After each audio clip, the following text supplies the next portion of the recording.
mulia, elegan, dan syar'i. Bismillahirrahmanirrahim. Assalamualaikum warahmatullahi wabarakatuh. Innal hamdalillah wassalatu wassalamu ala Rasulillah wa ala alihi wa ashabihi wa mawalah. Wala haula wala quwata illa billah, amma ba'du. Alhamdulillah, para bapak dan para ibu, para pemirsa kaum muslimin rahimani wa rahimakumullah. Insyaallah kita kembali melanjutkan pembahasan kita dari kitab Al-Aqidah Al-Wasithiyah, kitab yang memberikan penjelasan berkaitan dengan akidah Ahlussunnah wal Jamaah secara umum, sehingga bagaimana seorang muslim dia memiliki akidah yang lurus, akidah yang benar. Dan kita sedang dalam pembicaraan tentang sifat Allah Subhanahu wa taala, dan kita masuk pada pembahasan tentang Al-Qur'anul Karim. Telah kita sampaikan tentang Al-Quran, bahwasanya Al-Quran adalah kalam Allah, ghairu makhlukin, munazzalun, bada'a minhu bada'a wa ilaihi ya'ud. Al-Quran adalah kitab Allah, adalah kalam Allah, bukan makhluk. Kitab yang diturunkan dari Allah Subhanahu wa taala. Dari Allah Al-Quran berasal, bermula, dan kepada Allah Al-Quran nanti akan diangkat atau kembali. Kita telah sampaikan yang pertama adalah sifat kalam bagi Allah Subhanahu wa taala, yang Allah Subhanahu wa taala memiliki sifat kalam, berbicara. Dan satu di antara kalam Allah adalah Al-Qur'anul Karim. Satu di antara kalam Allah adalah Al-Qur'anul Karim. Kemudian pembahasan kita adalah sekarang kitab, bahwa Al-Quran adalah kitab yang diturunkan dari Allah Ta'ala. Al-Quran kalam Allah, dan Al-Quran munazzal, diturunkan dari Allah Subhanahu wa taala. Al-Quran bukan dari Muhammad, bukan dari kalangan seseorang atau sekelompok orang. Tapi Al-Quran adalah munazzal, diturunkan dari Allah SWT.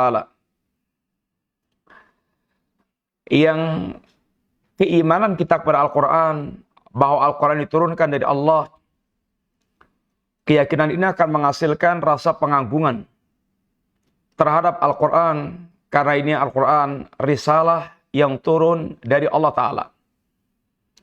Ketika kita tahu bahwa datang surat, yang surat ini datang dari penguasa atau pejabat tinggi, yang isinya adalah berbagai macam keindahan, hal yang menyenangkan kita, maka surat itu akan kita agungkan. Surat yang datang dari orang besar, orang hebat, orang mulia, akan kita yaitu muliakan. Beda dengan ini surat yang datang dari orang yang kita benci, kemudian tidak bermutu, tidak berkualitas, akan kita buang ke tong sampah. Tapi ketika kita tahu bahwasanya Al-Quran ini adalah kalam Allah yang diturunkan dari Allah SWT, maka akan muncul rasa pengagungan kepada Al-Quran dengan cara pengakuan yang benar. Para pemirsa yang rahmati Allah Subhanahu wa taala, beliau bawakan beberapa ayat Al-Qur'anul Karim. Yang pertama, firman Allah dalam surat Al-An'am ayat yang ke-155. Di mana Allah Subhanahu wa taala berfirman, "Wa hadza kitabun anzalnahu mubarakun." Ini adalah kitab yang Allah turunkan, ini kitab yang mubarak. Ini kitab yang diberkahi oleh Allah Subhanahu wa taala. Surat Al-An'am ayat yang ke-155 ini Allah menegaskan, hadza kitabun, ini adalah kitab. Kitab Al-Quran dikatakan kitabun, ya karena tertulis di Lauhil Mahfuz, tertulis di lembaran catatan malaikat, dan tertulis di mushaf. Anzalnahu. Kitab ini kami turunkan. Al-Quran atau kitab ini kami turunkan. Mubarakun.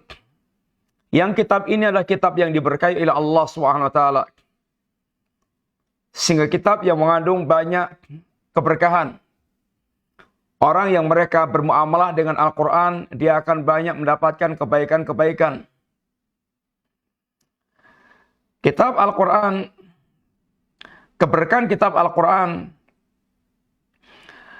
di mana orang yang mereka bermuamalah dengan Al-Quran akan mendapatkan banyak kebaikan. Barakah, itu adalah kasratul khair. Banyaknya kebaikan. Wasubutuh, dan tetapnya kebaikan. Orang yang mereka membaca Al-Quran, satu hurufnya akan Allah berikan 10 kebaikan. Man qara'a harfan min kitabillah, falahu hasanah. Falahu hasanatun. Wal hasanatu bi asri amthaliha. Barang siapa yang membaca satu huruf dari Al-Quranul Karim, maka satu hurufnya akan Allah berikan 10 kebaikan. La aqulu alif lam mim harfun. Aku tidak mengatakan alif lam mim satu huruf, walakin alif harfun, lam harfun, mim harfun, sehingga alif lam mim adalah 3 huruf, satu hurufnya adalah 10 kebaikan. Sehingga orang mereka membaca Al-Quran, dia akan mendapatkan kebaikan yang sangat banyak. Satu lembar Al-Quran, satu halaman Al-Quran sudah berapa huruf. Sehingga dia akan mendapatkan sekian banyak kebaikan. Ini dari sisi membacanya. Per hurufnya akan mendatangkan kebaikan. Ketika dia merenungkan Al-Quran, yang Al-Quran diturunkan liyadabbaru ayatihi, dalam rangka ditadabbur ayat-ayatnya. Orang yang mereka membaca Quran dengan penuh perenungan, dia memahami maknanya, dan dia betul-betul sangat meresapi maknanya, dia melakukan tadabbur, maka dia akan mendapatkan banyak kebaikan. Di antaranya adalah Al-Quran menjadi syifa. Wa nunazzilu minal Qur'ani ma huwa syifaa'un wa rahmatun lil mu'minin. Dan kami turunkan Al-Quran ini, yang Al-Quran ini merupakan syifa'un, merupakan obat. Warahmatun, dan merupakan rahmat. Lil mu'minin, bagi orang-orang yang mereka beriman kepada Allah SWT. Bagi orang yang mereka beriman kepada Allah, maka Al-Quran betul-betul menjadi syifa, obat. Syifa'un lima fis sudur, obat yang ada dalam hati manusia. Syifa'un lima fis sudur. Penyakit hati manusia, syahwat dan syubhat, ini akan bisa terobati dengan Al-Quran. Karena barang siapa yang membaca Al-Quran, Al-Quran merupakan obat bagi syahwat mereka. Karena Al-Quran memberikan ancaman-ancaman dan contoh-contoh berkaitan dengan orang-orang yang terdahulu, yang mereka tenggelam dalam syahwat, dan kemudian mereka diadab oleh Allah SWT. Atau seandainya manusia mereka berambisi dengan dunia, bersyahwat dengan dunia, keindahannya, maka kalau dia membaca Al-Quran, Allah menjanjikan yang lebih baik daripada dunia, yaitu surga dan isinya, kenikmatannya, kehidupan kampung akhirat, maka dia akan bisa menjadi zuhud. Dia akan bisa betul-betul memandang dunia itu sangat rendah dan kecil, lalu dia selalu mengejar kampung akhirat. Demikian pula obat bagi syubhat. Orang-orang mereka melontarkan kerancuan, kebatilan yang dibungkus dengan syubhat, sehingga terkadang nampak sebagai sebuah kebenaran. Orang yang mereka memahami Al-Quran, membaca Al-Quran, maka dia akan bisa menjawab segala macam syubhat, karena Al-Quran yaitu membantah semua kerancuan-kerancuan tersebut. Al-Quran kitab yang menjelaskan dan membantah. Menjelaskan al-haq dan membantah segala macam kebatilan-kebatilan yang ada. Sehingga betul-betul Al-Quran kitab yang barakah. Kitab yang mubarak. Yang dengan Al-Quran para sahabat berjihad.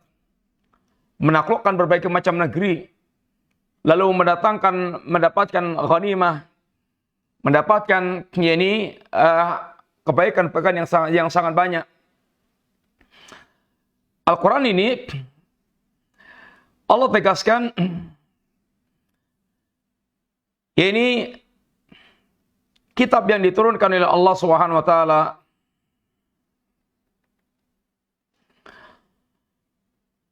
kitabun mubarakun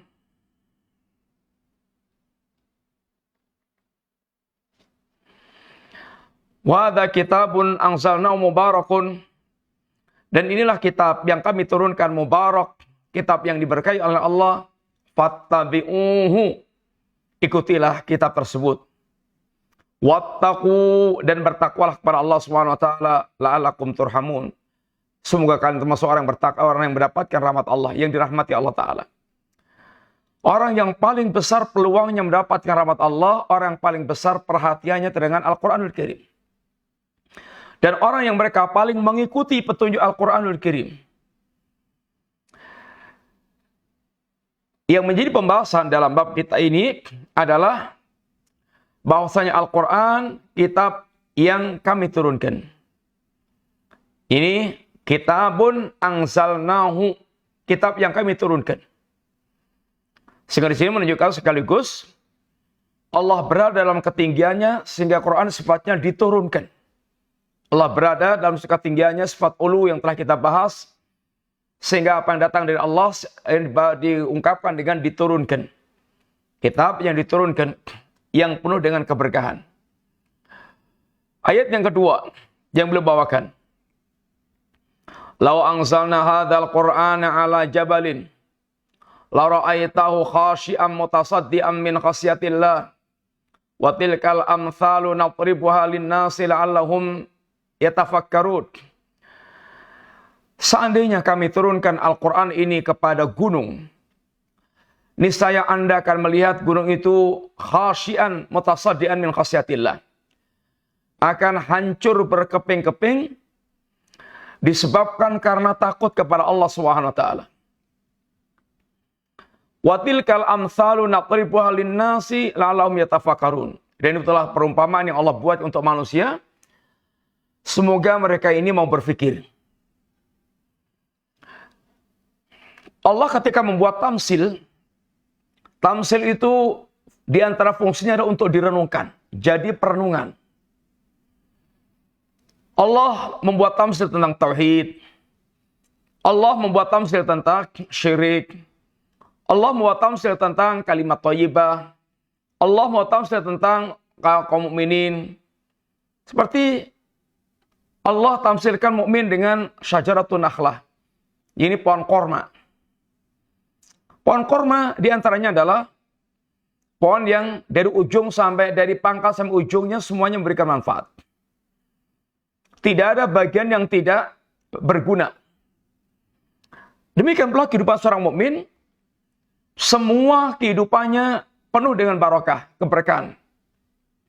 Penuh dengan kemanfaatan. Bahkan sebelum matinya sampai setelah matinya. Bagaimana seorang mukmin, dia berkah ilmunya, berkah hartanya, berkah tenaganya, berkah badannya, berkah waktunya, yang semuanya berisi kebaikan-kebaikan. Bagaimana seorang mukmin, dia berkah hidupnya secara keseluruhan, dan bahkan setelah kematiannya, dia masih memiliki peninggalan-peninggalan. Karena agamanya sangat menganjurkan dia memiliki peninggalan dalam kehidupannya, ilmunya, peninggalan ilmu atau peninggalan wakaf dan semisalnya, sehingga dia betul-betul senantiasa yaitu memberikan kebaikan, berkah dimanapun berada. Ini seorang mukmin. Ini tamsil, contoh tamsil seorang mukmin. Tamsil tauhid dan syirik. Tauhid itu seperti satu orang dikuasai oleh satu tuan, itu tauhid. Gampang, simpel, enak, jelas melaksanakannya. Syirik itu tamsilnya seorang dikuasai oleh 5 tuan atau beberapa tuan, sehingga membingungkan. Cerai-berai. Tamsil tentang kalimat thayyibah. Seperti pohon kasajaratin thayyibatin asluha thabitun wa faruha fis sama tu'ti ukula kulahinin bitni rabbiha. Kalimat thayyibah, kalimat takwa, kalimat iman, kalimat Islam, kalimat la ilaha illallah. Seperti pohon yang baik, akarnya kuat, batang percapaannya menjulang tinggi, buah-buahnya keluar setiap saat. Sehingga ini tamsil yang penuh dengan pelajaran-pelajaran. Termasuk diantaranya tamsil tentang hati yang menerima Al-Quran. Seandainya Al-Quran ini kami turunkan kepada gunung, gunung itu tersusun dari batu-batu yang keras, besar, keras. Tetapi seandainya Al-Quran turunkan kepada gunung, Anda akan lihat gunung itu hancur berantakan. Apa sebabnya? Min khasyatillah, ada rasa takutnya kepada Allah Ta'ala. Ternyata hati manusia lebih keras daripada batu. Faqasat qulubuhum summa qasat qulubuhum wa qulubukum min ba'di dzalik faya kal hijara aw ashaddu qaswah. Kemudian hati kalian keras, hati kalian mengeras. Seringnya bermaksiat, seringnya melalaikan, tenggelam dalam kelalaian, lalu hatinya mengeras. Fahiyya kal hijarah.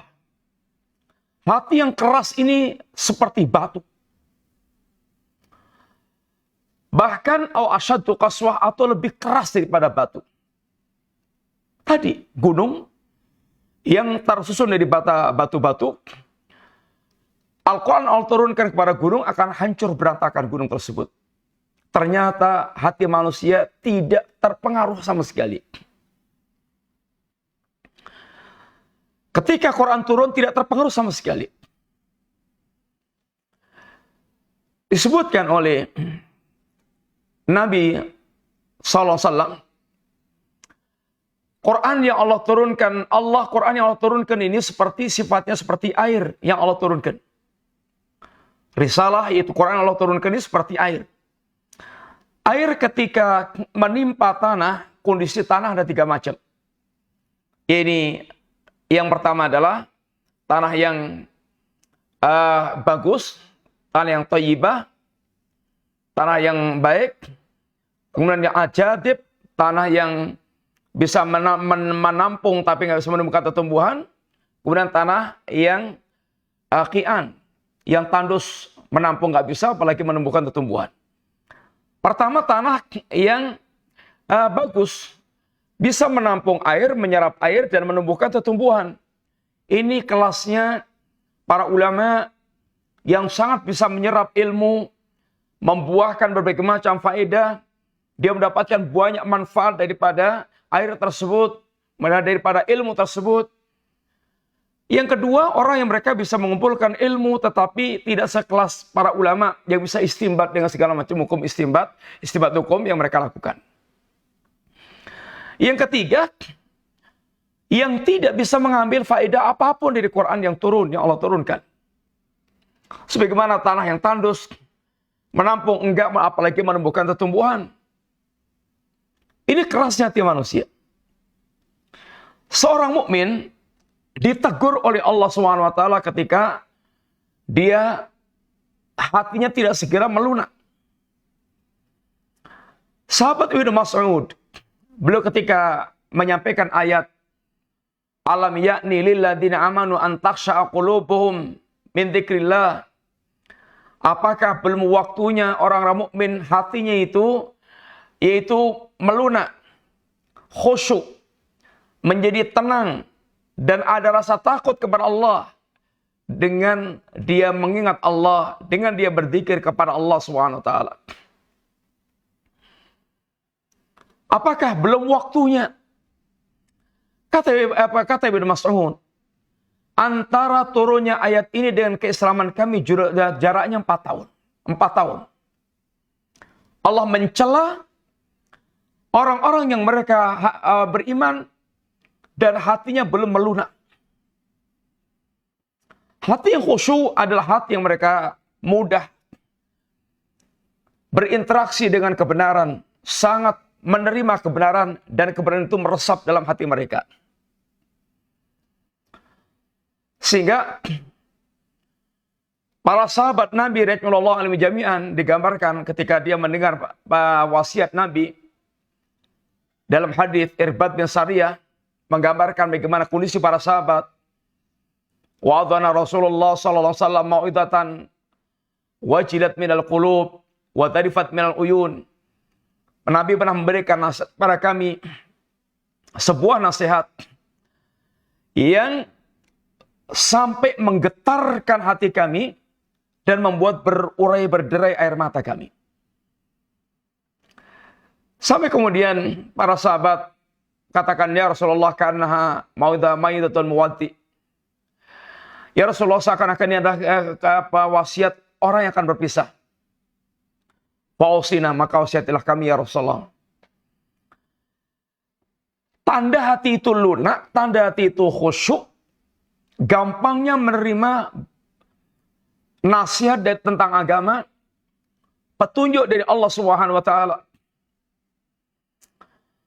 Dan Allah mencela orang hatinya keras. Orang hatinya keras, Allah cela. Yang tidak terpengaruh dengan agama nasihat sama sekali. Sampai Allah katakan hati yang betul-betul keras mati. Walau yara kulla ayatin. Seandainya mereka itu melihat seluruh tanda kekuasaan Allah, tetap mereka la yu'minun.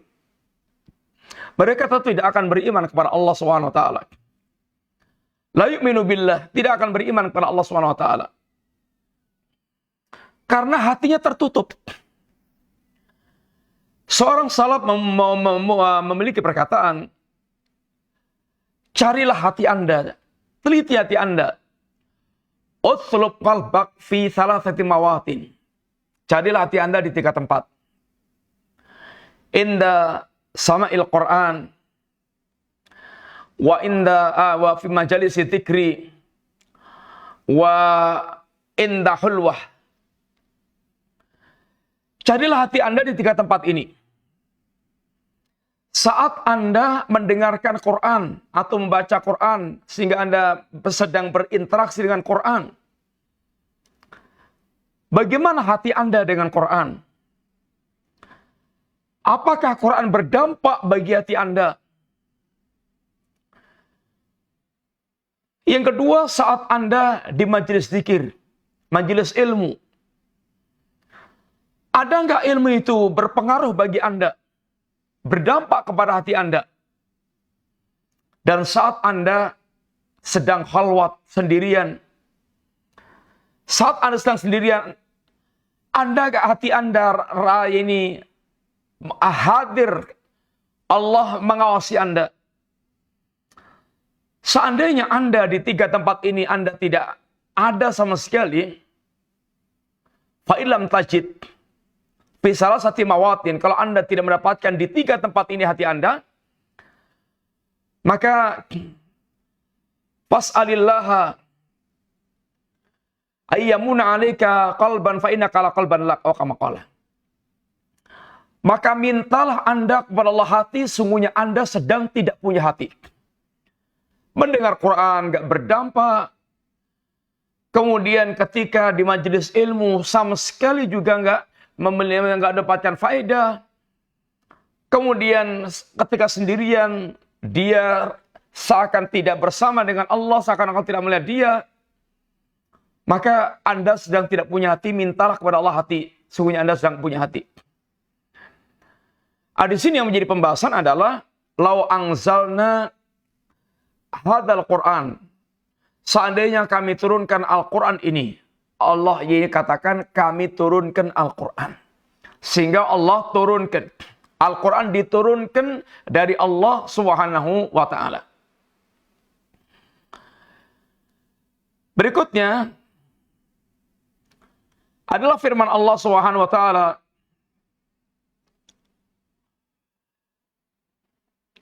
dalam surat An-Nahl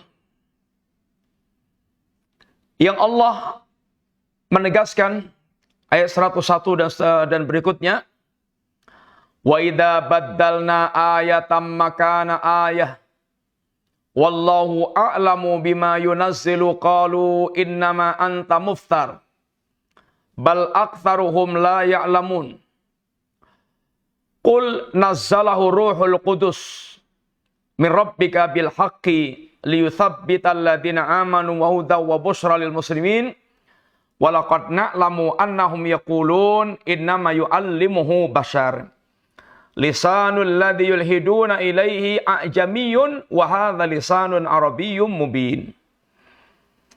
Dan apabila kami menggantikan ayat menempati ayat yang lainnya, ini adalah isyarat atau penjelasan tentang adanya nasikh dan mansukh. Adanya sesuatu yang Allah hapuskan, lalu Allah datangkan yang baru. Nasikh dan mansukh. Dan nasikh mansukh itu ada di dalam Al-Quranul Karim. Seperti umpamanya ayat rajam. Dulunya ada. Dihapuskan Allah Subhanahu wa taala sehingga ayat lafadznya enggak ada, tapi hukumnya ditegakkan oleh Nabi. Dan yang lain-lainnya. Wallahu a'lamu bima yunazzilu. Dan Allah lebih tahu tentang apa yang diturunkan oleh Allah, apa yang Allah turunkan. Ketika Allah membuat ayat itu nasikh dan ada yang dimansuh, itu semuanya dengan ilmu Allah Ta'ala. Bukan karena Allah keliru, bukan karena Allah bodoh, tapi semuanya dengan ilmu Allah SWT. Wallahu a'lamu, Allah lebih tahu mana yang akan maslahat bagi manusia. Dan kenapa Allah mengadakan nasikh dan mansukh, semuanya Allah lebih tahu. Seorang mukmin dia akan mengimani yang seperti itu. Dia tidak akan menjadi orang yang suudzon kepada Allah, yang bodoh tentang Allah Subhanahu wa taala. Allah lebih tahu tentang apa yang Allah turunkan. Kenapa Allah turunkan? Kenapa Allah kemudian Allah mansuh? Semuanya dengan ilmu Allah Subhanahu wa taala. Bukan dengan kebodohan Allah Subhanahu wa taala dan dengan hikmah yang Allah inginkan.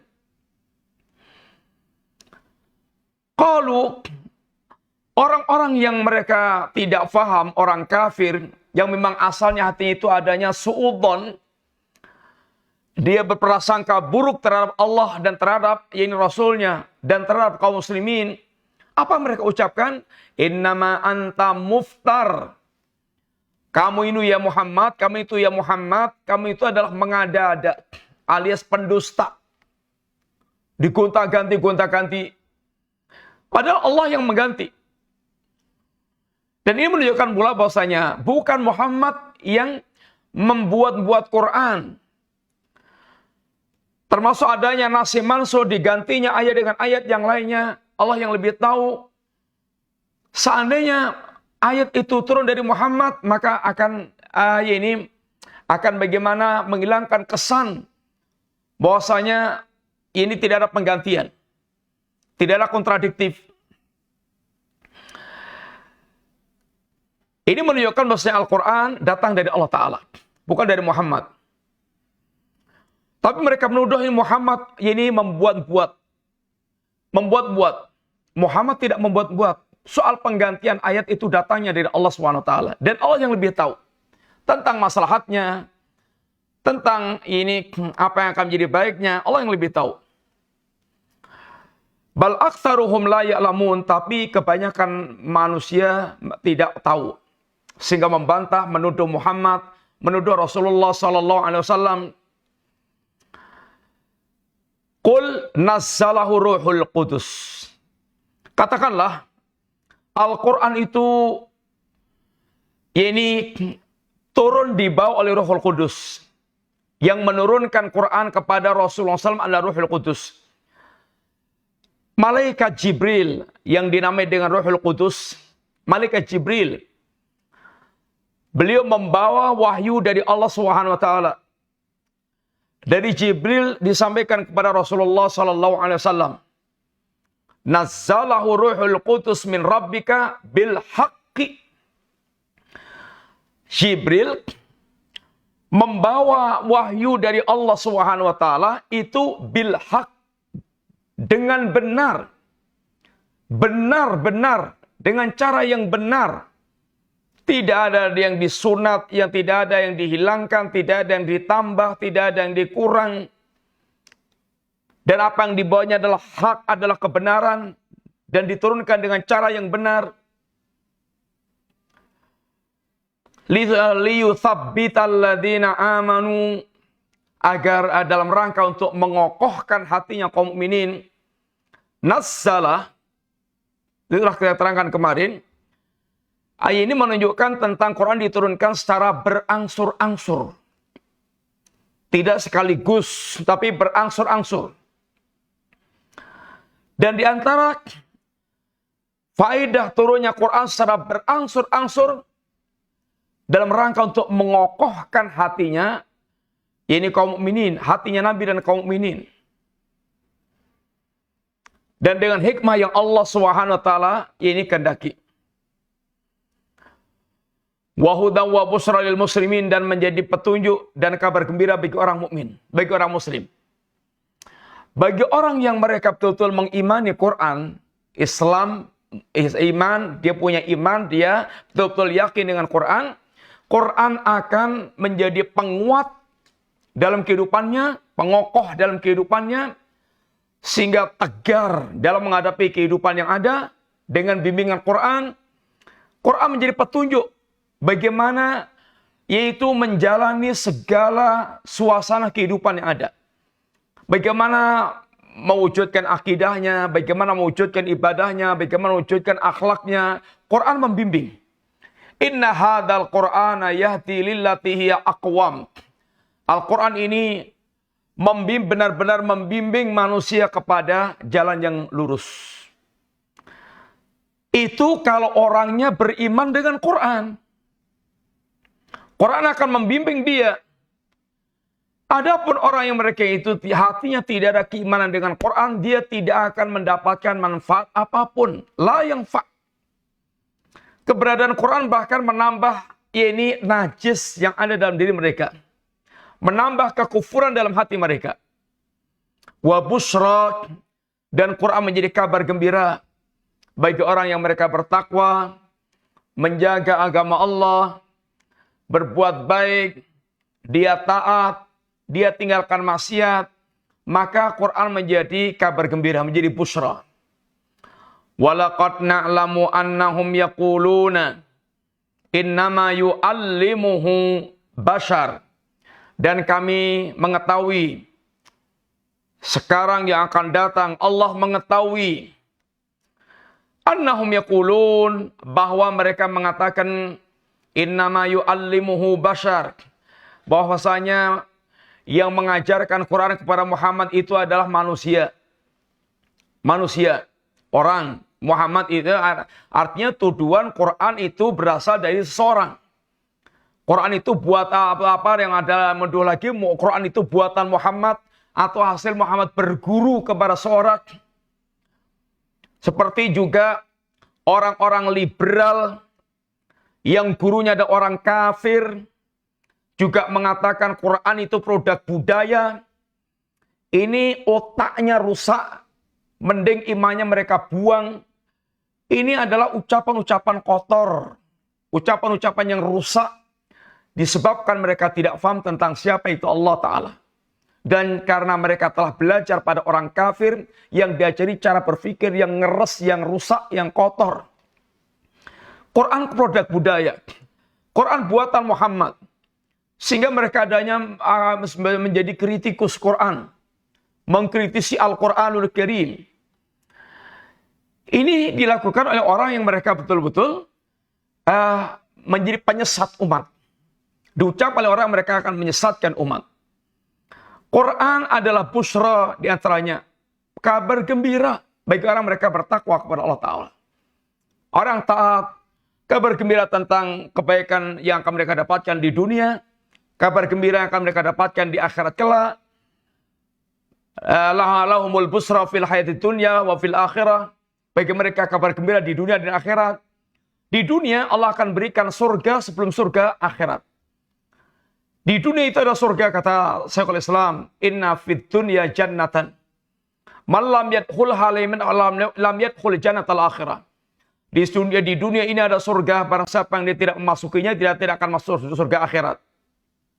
Surga dunia apa itu? Ketenangan, ketentraman, kelapangan dada.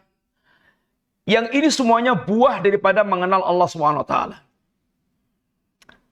Sehingga seorang salaf mengatakan, masakinu ahli dunya kharaju minad dunya walam yadzuqu atyaba ma fiha wa ahla. Kama qala. Yang betul-betul dikatakan orang yang miskin layak dikasihani dari kalangan ahli dunia itu adalah orang yang mereka sampai keluar dari dunia, sampai matinya belum merasakan sesuatu yang paling lezat, yang paling indah. Apa itu yang paling lezat, yang paling indah? Ketika ditanyakan, yaitu ma'rifatullah wa mahabbatullah wal uns bi liqa'illah. Hati yang mengenal Allah, hati yang mereka mencintai Allah, hati yang mereka merindukan Allah Subhanahu wa taala. Inilah orang yang akan merasakan surga dunia. Bawaannya itu tenang dan berlapang dada. Syekhul Islam Ibnu Taimiyah, pendengkinya sangat banyak. Dan ketika mereka dekat dengan penguasa, maka menjadi para penjilat yang memprovokasi penguasa untuk menangkap atau membunuh atau mengusir dari negerinya. Sehingga diantaranya keluar perkataan Syekhul Islam, ma yaf'aluna a'da'i.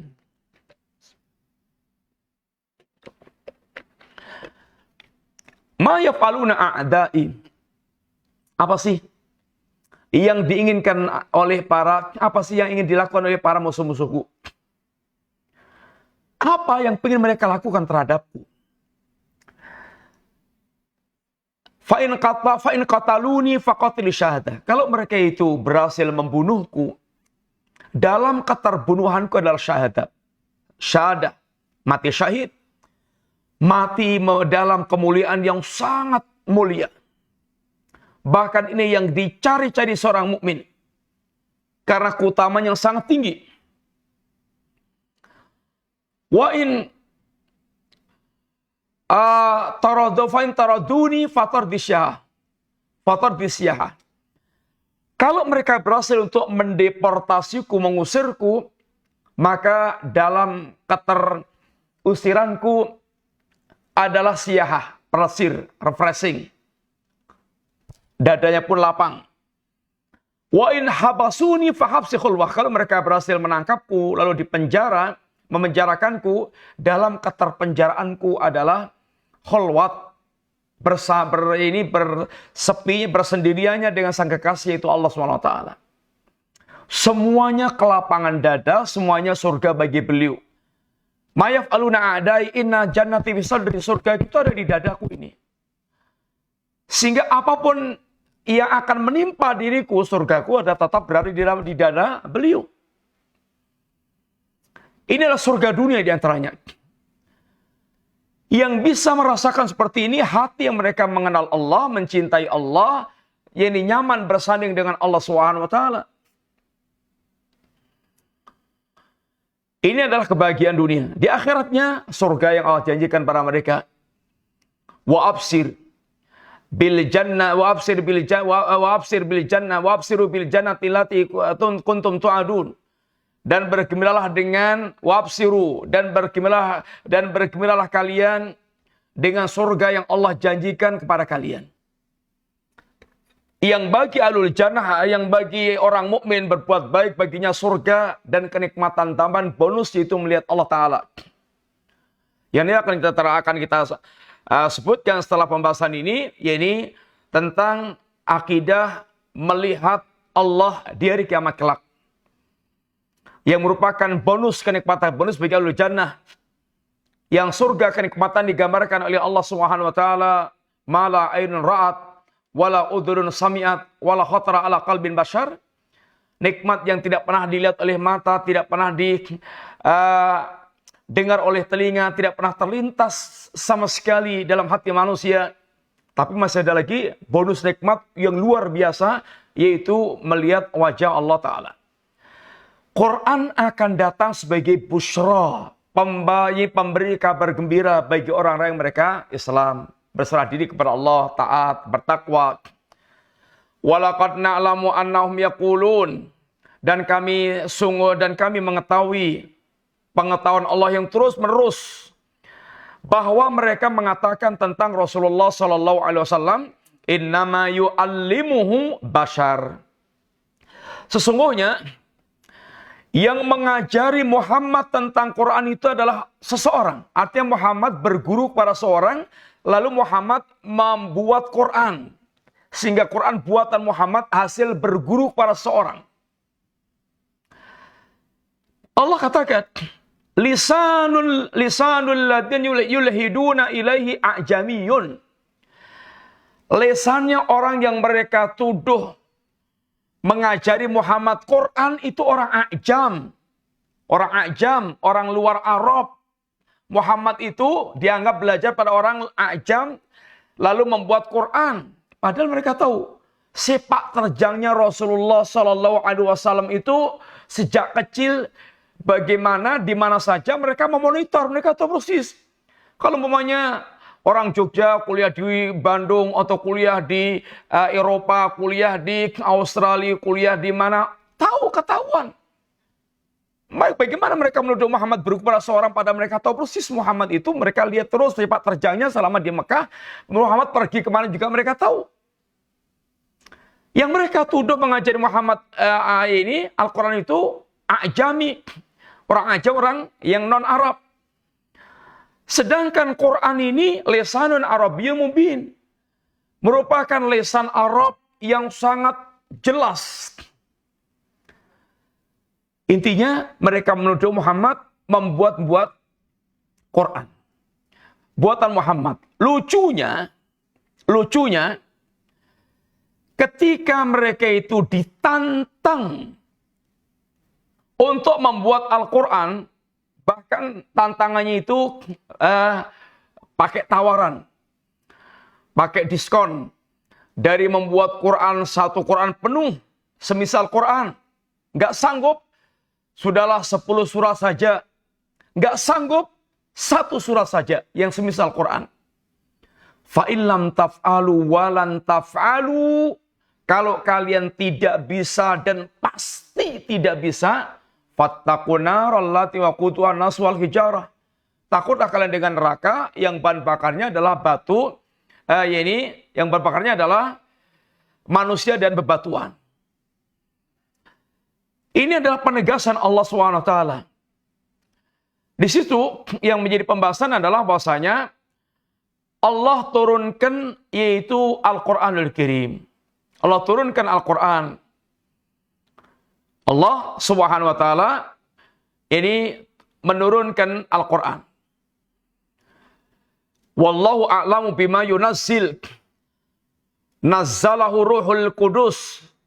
Allah mengetahui apa yang Allah turunkan. Ya, ini Quran itu diturunkan oleh Allah Subhanahu wa taala. Ayat berikutnya Allah katakan, innal ladzina la yu'minuna bi ayatillah la yahdihimullahu wa lahum adzabun alim. Innama yaftadil kadhiba alladzina la yu'minuna bi ayatillah wa ulaika humul kadzibun.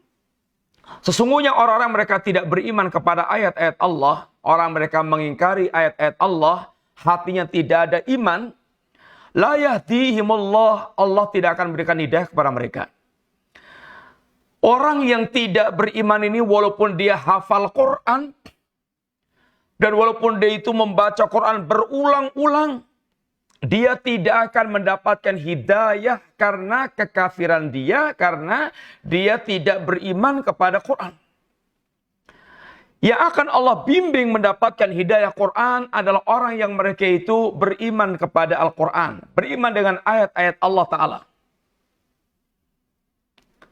Walau adzabun alim, dan bagi mereka adalah azab yang sangat pedih. Innama yaftadil kadhiba, sungguhnya orang mengadakan kedustaan itu, berdusta, mengadakan kedustaan atau mendustakan kebenaran juga. alladzina la yu'minuna bi ayatillah adalah orang mereka tidak beriman kepada ayat-ayat Allah, wa ulaika humul kadzibun, dan mereka adalah orang-orang yang ini kadzib, orang yang dusta. Para pemirsa yang rahmati Allah Subhanahu wa taala, inilah beberapa ayat yang beliau bawakan yang menjelaskan kepada kita bahwa Al-Qur'an itu sifatnya Al-Qur'an telah diturunkan sehingga minhu bada'a. Al-Quran itu datang dari Allah Subhanahu wa taala. Lalu Allah turunkan melalui Jibril untuk disampaikan kepada Rasulullah sallallahu alaihi wasallam.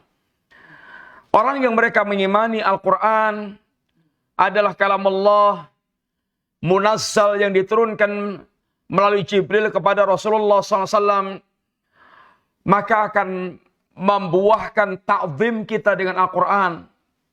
Karena Quran kalam Allah. Lain dengan kita nggak punya keyakinan Quran kalamullah, akan tidak akan muncul pengagungan. Ketika kita meyakini Quran kalamullah yang Allah turunkan, ini adalah akan muncul rasa pengagungan. Ada muncul rasa penghormatan. Termasuk ketika telah menjadi cetakan mushaf, walaupun kertasnya sama dengan kertas Quran, kertas yaitu komik, kertas misalnya, tapi nilai mushaf ini berbeda karena isinya adalah kalamullah. Dan dia akan betul-betul serius mempelajarinya, berserius untuk mengamalkan, serius meninggalkan yang dilarang Quran, membenarkan beritanya.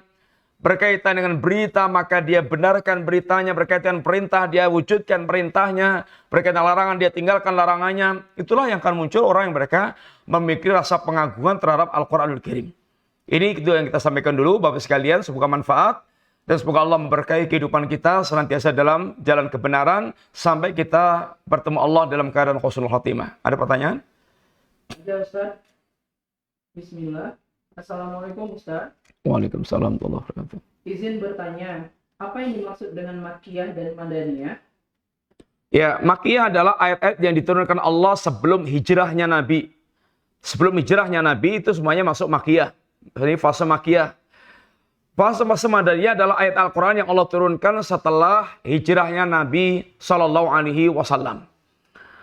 Fase Makkiyah rata-rata semua ayat yang turun berkaitan dengan masalah akidah tauhid, kecuali salat yang turun ini menjelang hijrahnya Nabi. Sehingga hampir tidak ada ayat ahkam yang turun di fase Makkiyah. Ayat ahkam hukum rata-rata turun di fase Madaniyah. Itu yang dimaksud dengan fase Makkiyah dan fase itu Madaniyah. Adapun sekarang kita tidak bisa membagi fase Makkiyah Madaniyah. Artinya pembagian kamu ini sekarang masih di fase Makkiyah. Nggak perlu salat, nggak perlu puasa, nggak perlu haji. Nanti kalau sudah fase Madaniyah. Ini nggak bisa begitu kalau sekarang. Sudah komplit ada. Hanya proses pendidikan ada prioritas fase Makkiyah. Kemudian prioritas ini mana yang harus didahulukan dulu, mana yang perlu ditunda dulu. Ini adalah pendidikan prosesnya tetap ada berjenjang dan aham fal muhim. Yang paling penting dulu sampai kemudian baru yang penting berikutnya. Demikian wallahu taala alam bisawab. Pertanyaan selanjutnya, Ustaz. Benarkah bahwa tafsir Al-Quran hanya Allah saja yang tahu? Kalau tafsir Qurannya Allah yang tahu, maka nggak ada gunanya Quran diturunkan oleh Allah Subhanahu wa taala. Quran itu adalah hudal linnas, petunjuk bagi manusia. Quran itu sangat bisa difahami oleh manusia. Kalau nggak bisa difahami, maka tidak akan menjadi petunjuk bagi manusia, nggak ada gunanya. Akan menjadi bacaan-bacaan hampa, bacaan-bacaan yang tidak difahami maknanya. Bagaimana kita akan bisa mengambil petunjuk Quran kalau Quran itu adalah hanya Allah yang memahami? Ini tafsirnya. Hanya ungkapan Quran ada yang bisa difahami oleh siapapun. Manusia orang awam yang tahu bahasa Arab. Ada yang hanya difahami oleh para ulama. Dalam tingkatan ilmu tertentu yang difahamnya para ulama. Ada yang para sahabat juga masih bingung sehingga meminta petunjuk Nabi. Itu yang ada. Quran bisa difahami oleh semua manusia. Sekarang kita tinggal mewarisi apa yang telah disampaikan Nabi, dijelaskan Nabi, disampaikan para ulama. Quran isinya dari awal sampai akhir bisa difahami semuanya. Kalau nggak bisa difahami, Ada yang tahu tafsirnya hanya Allah Subhanahu wa taala, maka tidak ada gunanya Quran diturunkan. Adapun pada ayat yang dimaksudkan itu wa ma ya'lamu ta'wilahu illallah, enggak ada yang tahu takwilnya kecuali Allah Subhanahu wa taala. Ayat ini para ulama membaca begini. Wa ma ya'lamu ta'wilahu illallah warasikhuna fil ilmi. Ada yang berhenti pada wa ma ya'lamu ta'wilahu illallah. Kalau dibaca pada wa ma ya'lamu ta'wilahu ilallah, itu artinya hanya Allah yang tahu takwilnya. Hakikatnya, maksudnya takwilnya adalah hakikatnya. Ketika kita bicara surga, neraka, kita mengetahui informasi dengan khobar yang Allah sampaikan dan disampaikan, tetapi hakikatnya tentang kehidupan akhirat, itu nggak ada yang tahu kecuali Allah SWT. Tapi kita paham tentang apa yang disampaikan Allah Ta'ala, tapi hakikatnya hanya Allah yang tahu. Hakikatnya tentang sifat-sifat Allah, Allah yang tahu. Adapun kalau maknanya, maka membacanya wa ma ya'lamu ta'wilahu illallah warasikhuna fil ilmi. Tidak ada yang mengetahui takwilnya, tafsirnya kecuali Allah dan orang-orang yang kokoh ilmunya. Sehingga dari sisi ilmu tidak ada Al-Qur'an yang tidak difahami. Yang tidak bisa difahami, semuanya bisa difahami oleh orang mereka berilmu. Tapi dari sisi hakikatnya, hakikat surga, hakikat neraka, hakikat sifat Allah, hanya Allah yang mengetahuinya. Kita hanya faham tentang apa yang Allah sampaikan kepada kita. Tentang kandungan maknanya. Demikian Allah Ta'ala alam bisawab. Pertanyaan selanjutnya Ustaz. Ustaz, adakah contoh dari Nabi SAW dan para sahabat kalau setiap kali selesai membaca Al-Quran, membaca Sadaqallahul Azim? Bismillahirrahmanirrahim. Justru Nabi tidak mencontohkan, para sahabat tidak mencontohkan, bisa dilihat dalam pembahasan tentang kalimat Sadaqallahul Azim di Al-Firqatun Najiyah oleh Syekh Muhammad bin Jamil Zainu rahimahullah ta'ala. Bahkan Nabi dan para sahabat tidak melakukannya.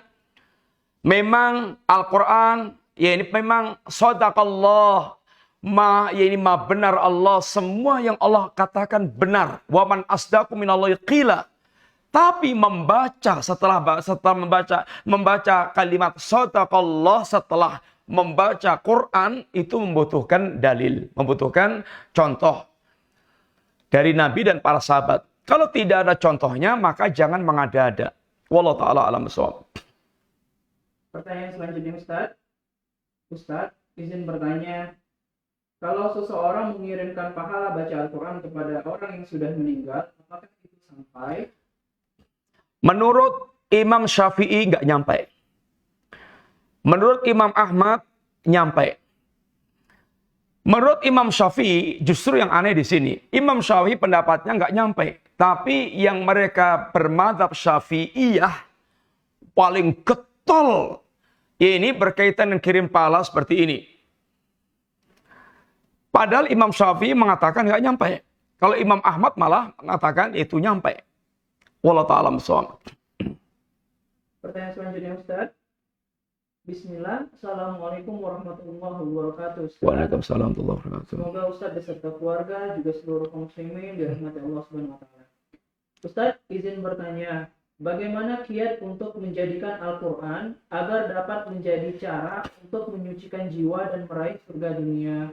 Ya, bismillahirrahmanirrahim. Caranya yang pertama dengan kita mengimani Al-Qur'anul Karim.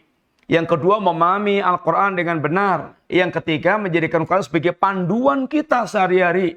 Dari urusan yang terkecil masalah kehidupan kita sampai urusan terbesar. Sehingga betul-betul Quran menjadi warna kehidupan kita. Maka dengan itu Al-Quran akan menjadi penyuci bagi jiwa kita. Sehingga lurus di atas jalan yang benar. Dan tentu dengan jangan lupa senantiasa berdoa kepada Allah Subhanahu wa taala agar Al-Quran betul-betul menjadi ilmu yang manfaat dan menjadi pembimbing bagi kita. Sehingga Quran betul-betul menjadi warna dalam kehidupan kita. Allah agar membukakan kita, memberikan taufik kepada kita, agar kita menjadi para pengikut Al-Quranul Karim. Wallahu ta'ala alam bissawab. Pertanyaan selanjutnya Ustaz.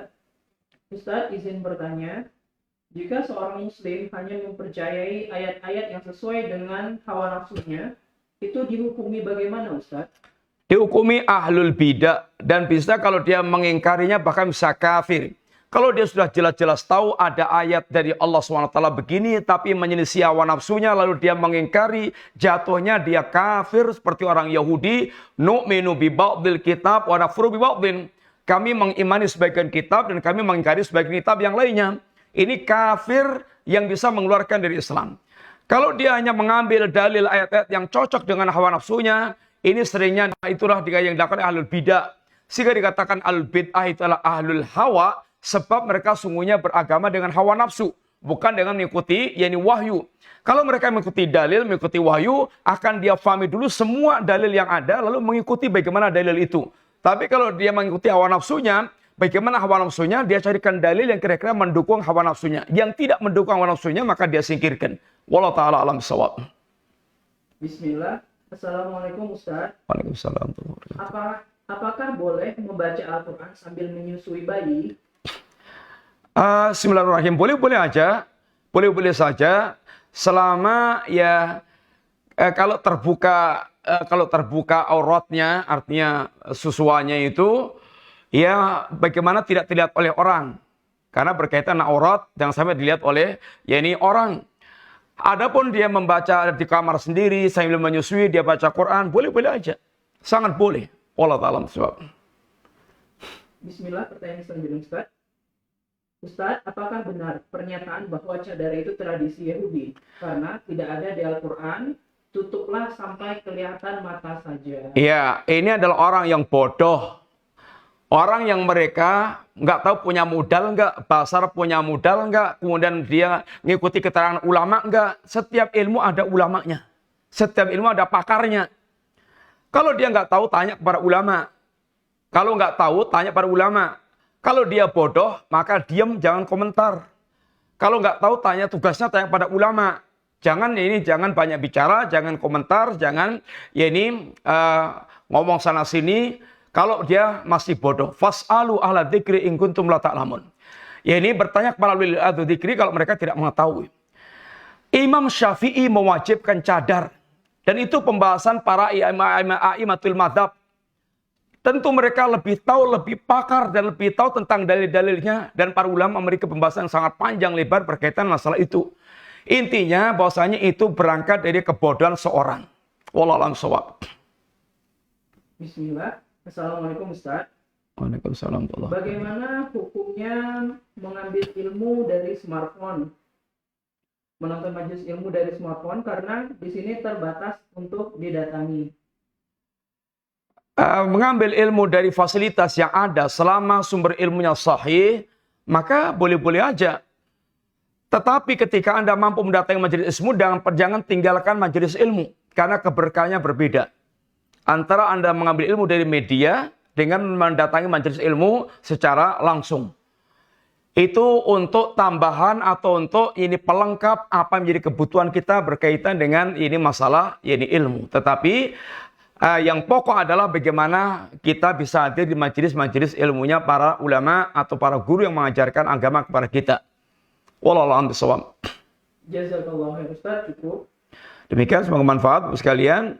Semoga Allah senantiasa memberkahi umur-umur kita, tenaga kita, dan semua yang kita miliki tentang dunia kita, sehingga senantiasa termanfaatkan dalam kebaikan. Wassalamualaikum warahmatullahi wabarakatuh. Subhanakallahumma wa bihamdika asyhadu an la ilaha illa anta astaghfiruka wa atubu ilaik. Assalamualaikum warahmatullahi wabarakatuh.